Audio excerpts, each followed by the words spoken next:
Welcome to the 49ers Camelot Show. We are in the midst of training camp, and this coming week, things are going to change. The 49ers are off today, which is Sunday. When you may be watching this a different day, but I'm recording this on Sunday. But Monday and Tuesday, they are going to be practicing. Then they're going to travel to Vegas so that they can do a joint practice with the Las Vegas Raiders and your quarterback, Jimmy Garoppolo, on Thursday and Friday of this coming week. So everything's been going fine. The injuries aren't too bad so far, what we've seen. And so that's good. I'm going to go through those here in just a second. But it's going to change. It's going to be different this week. So different setup, different place. They're, instead of beating up on each other, now they can beat up on the Raiders. And so that should be a lot of fun.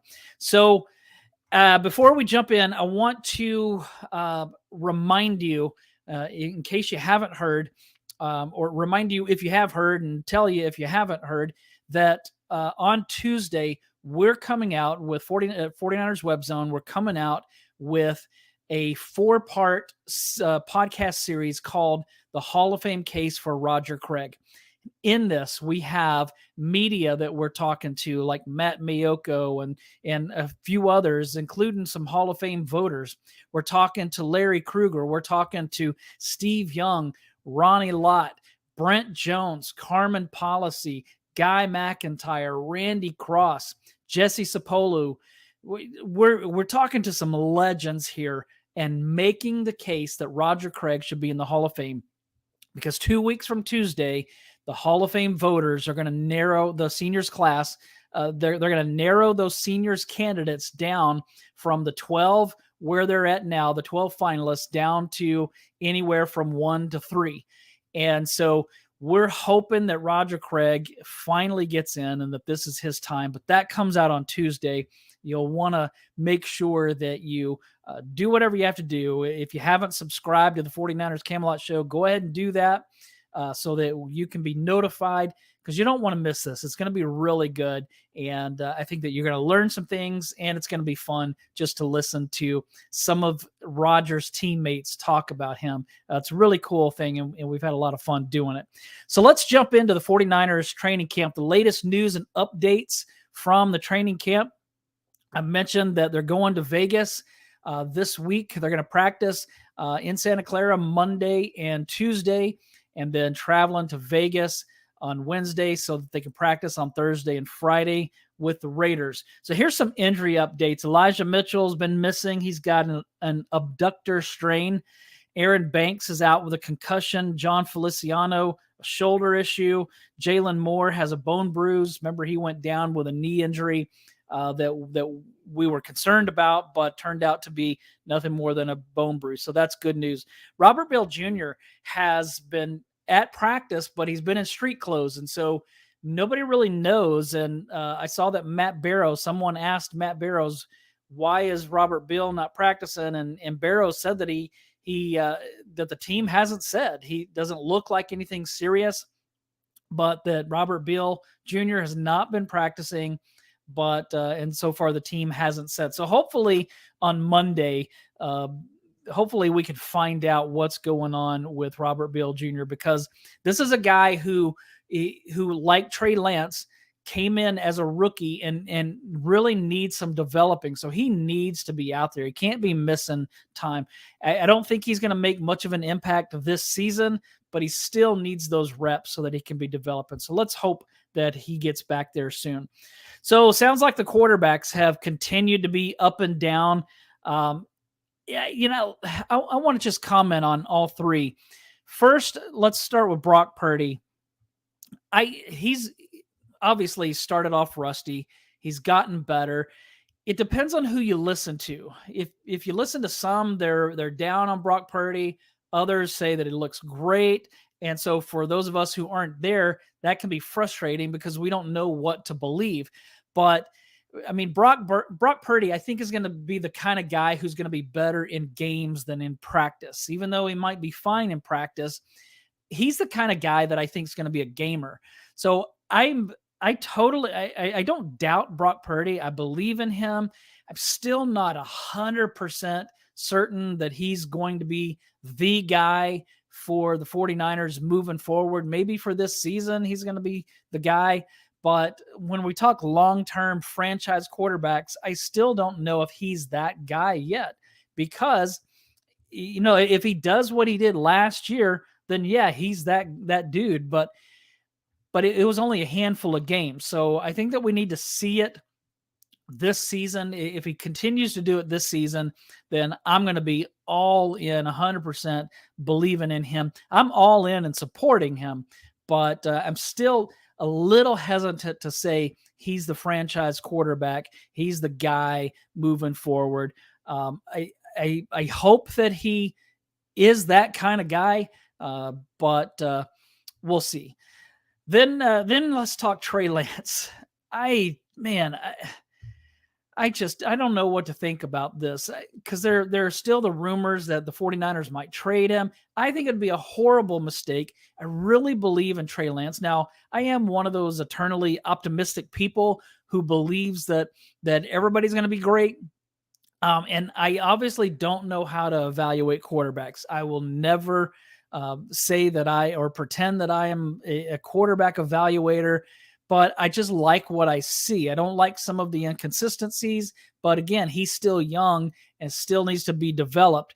So I really hope that they hang on to him, because I've said it before that maybe Brock Purdy is the best quarterback the 49ers have for 2023, but it's possible that 2024 or 2025 that Trey Lance becomes the best quarterback that the 49ers have. He's the most gifted that they have, the most talented physically. And so I just really hope that they hang on to him, because I think it'd be a terrible mistake to let him go. He sounds like over the weekend, was it Friday? I think Saturday was a practice without Brock Purdy, and Trey Lance finally got to be on the field with Christian McCaffrey. That had not happened yet, and so that's good to hear. Then Sam Darnold, my response to Sam Darnold is nah. Yeah, I just am not interested in having Sam Darnold be the 49ers quarterback. Now, again, I don't know much about evaluating quarterbacks, so I could totally be wrong, but it just doesn't seem like he's going to be the guy that we want going forward. Now, interestingly, Brad Graham said that Darnold on Saturday was the first quarterback under center to start team period. So I don't know if that means that he was the first to get the first team reps. They are alternating it, so I don't read it too much into that. But it seemed like Trey Lance was getting those reps first, as opposed to Darnold. But this time maybe it was a little different. Let's see. Moving on from quarterbacks, Steve Wilks and the 49ers saw this a couple of different places. They started installing a 5-man defensive line front over the last couple of days. They added Javon Kenlaw to the starting 4. So that seems pretty cool. I want to see what that looks like when you think about Nick Bosa, Eric Armstead, Javon Hargrave, Drake Jackson, or whoever, Cleveland Farrell, whoever wins that other edge job, and then adding Javon Kenlaw to that. That sounds terrifying, especially the way that Javon Kenlaw has been practicing so far in training camp, and we'll get to him in a minute. John Chapman posted or tweeted that offensive tackle Leroy Watson was getting first-team reps during install for the 49ers, and he looked awesome. So he was getting those reps because Jalen Moore was hurt and Trent Williams had a scheduled off day. And so Leroy Watson, the rookie, was getting some first-team reps, and John Chapman said that he looked really good. So that's positive, because the 49ers really need some more help along the offensive line, especially at tackle. Just feel like that's a thin position, and we need to see more players stepping up in those roles. So let's get into some individual players and talk some of these through. And the first one I want to talk about is Ty Davis Price, because everything that I keep reading or hearing is really positive on Ty Davis Price. Sounds like he's making great strides this year compared to where he was at as a rookie a year ago. Chris Forrester said it's unreal right now. He looks like a man on a mission. Jake Brendel said it's almost night and day. It's pretty wild how much he's progressed. So they're noticing how much better Ty Davis Price looks, and the media is noticing, fans are noticing. So this is a really positive thing, especially when you consider that I just mentioned that Elijah Mitchell is already hurt. And so I don't trust Mitchell to be healthy for an entire season. And so if he goes down, then we're talking McCaffrey, we're talking Jordan Mason and Ty Davis Price. And what happens if McCaffrey goes down and Elijah Mitchell's not healthy? Then we're talking Jordan Mason would be the guy. But what if Ty Davis Price is really ready and he can take off some of that pressure from Jordan Mason? So this is a really positive development.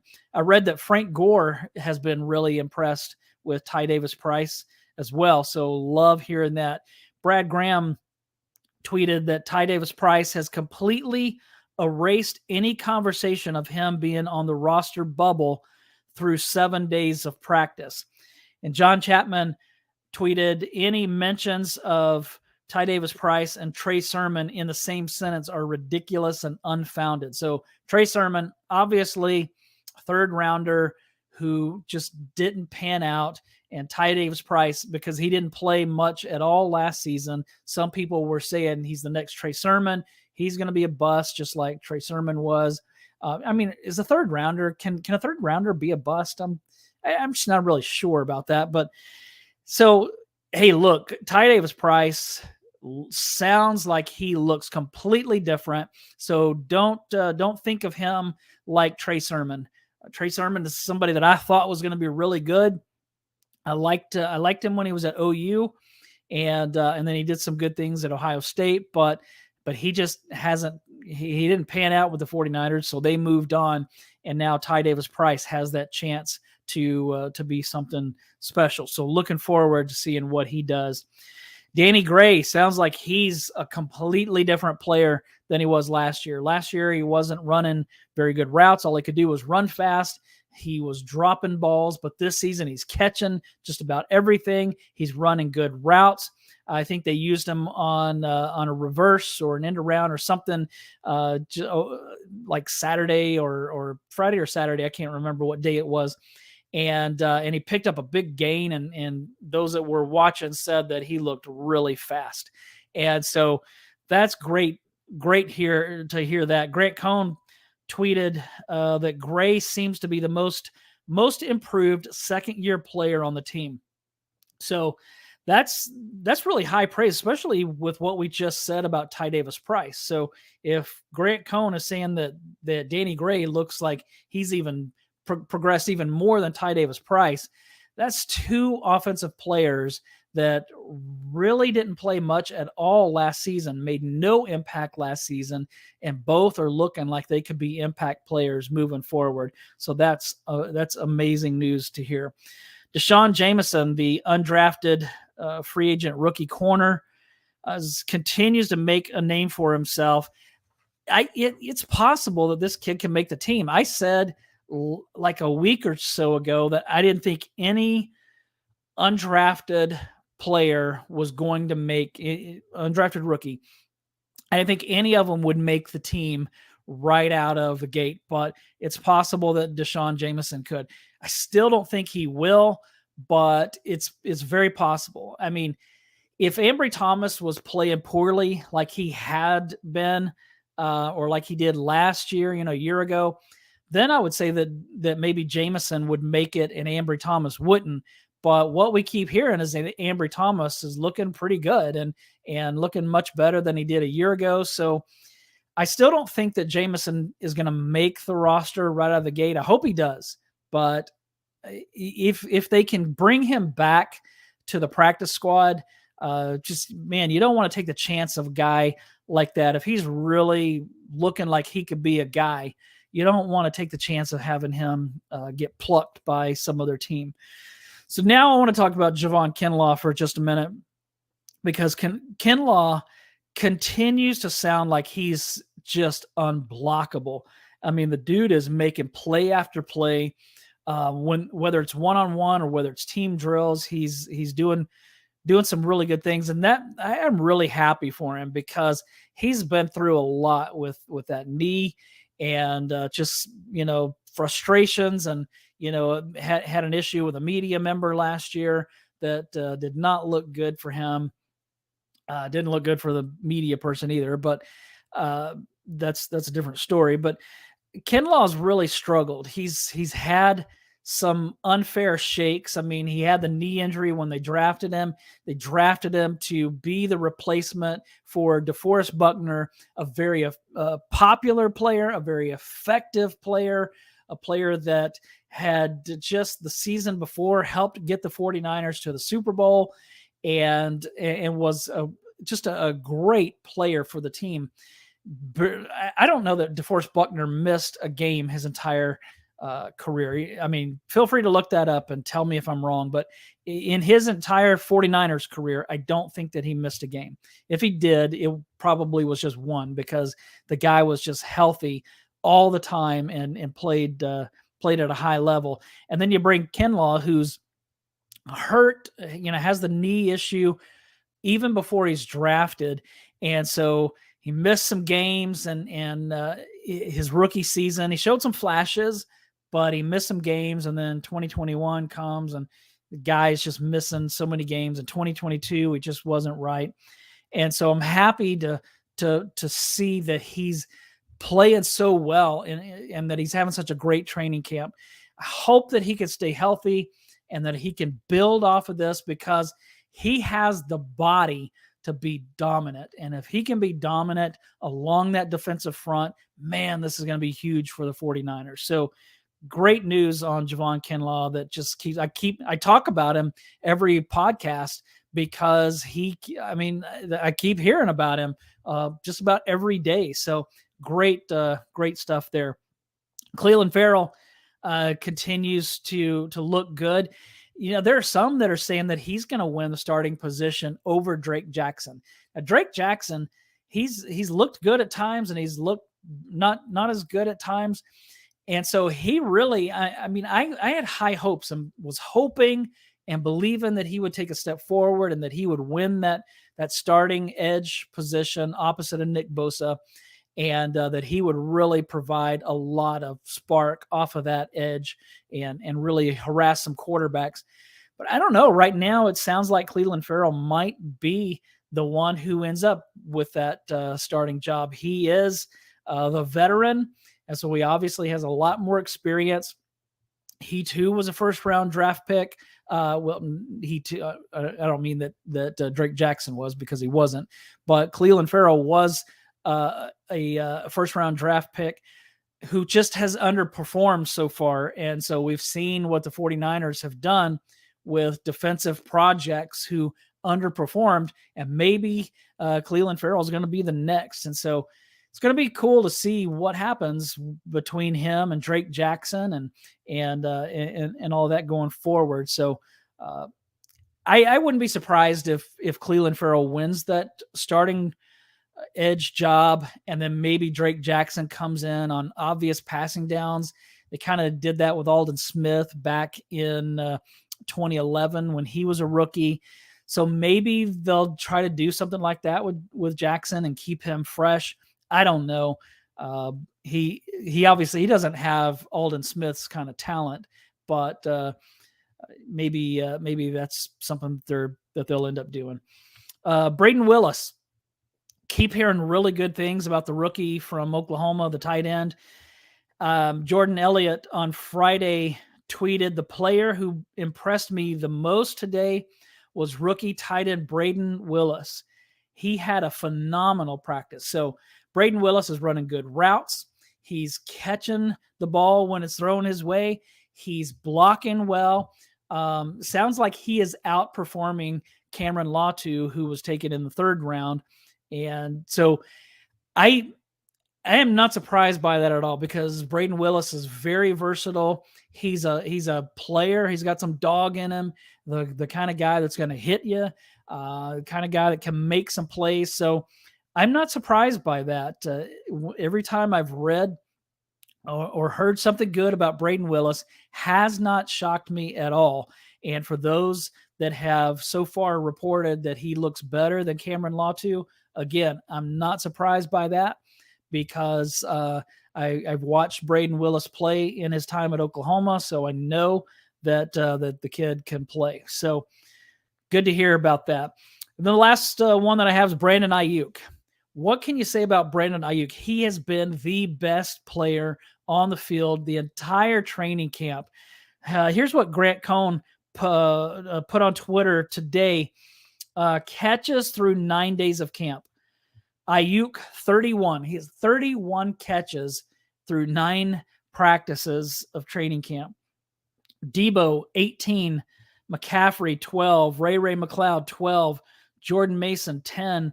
Gray, 9. Jawan Jennings, 7. So the fact that, I mean, you look at somebody like Danny Gray, through 9 days, Danny Gray has 9 catches. McCaffrey, 12 catches through 9 days. Debo basically has averaged 2 catches per day. And Aiyuk is at 31. So 31 catches, and the next closest is Debo at 18. That's how dominant Brandon Aiyuk has been. He's been every quarterback's favorite target so far.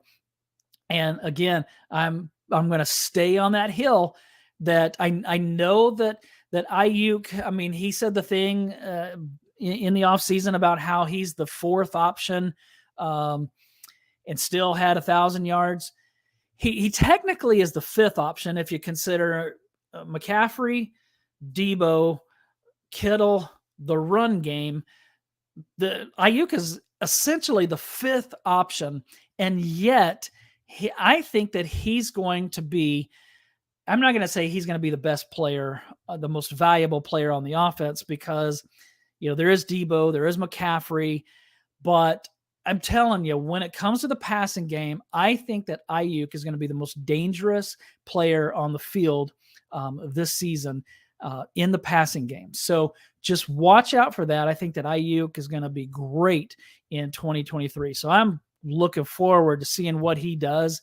And just if you do fantasy football, pick up Brandon Aiyuk. Now, maybe in fantasy world, he won't do so great because of McCaffrey and Debo and Kittle and those guys, but it wouldn't shock me if he puts up the best numbers out of all of them. So that's all that I have for today. Get ready for a big week when the 49ers go and practice against the Raiders. And then it's going to be time for some preseason football. It's that time of the year. So again, make sure you rate, review, and follow the 49ers Camelot Show, and hit that subscribe button so that on Tuesday, you'll know when the podcast series, the Hall of Fame Case for Roger Craig,